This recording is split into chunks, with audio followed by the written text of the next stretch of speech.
এত দেরি হলো কেন আসতে বলো তো? সে কখন থেকে আমি ওয়েট করছি। আমার কি আর কোনো কাজ কাম নাই?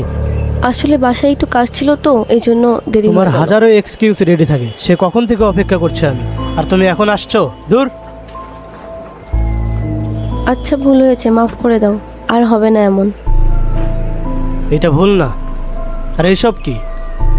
তুমি কেমন যেন ভীষণ ব্যাকডেটের একটা মানুষ। জামা কাপড়ের এই অবস্থা কেন তোমার? আর একটু ছবি টবি চাইলেও দাও না।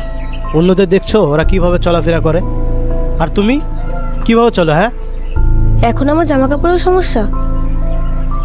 আমি এমনই পুরনো মস্তিষ্কে।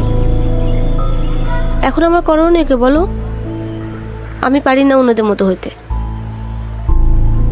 এখনকার পৃথিবী এভাবে চলে না। একটু মডার্ন হও, বুঝলে? জাস্ট একটু মডার্ন হও। আমি হতে পারি না।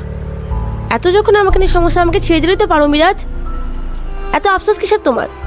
ভালো লাগে না এসব শুনতে বারবার।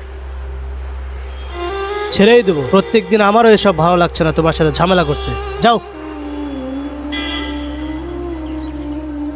বুঝছি মিরাজ।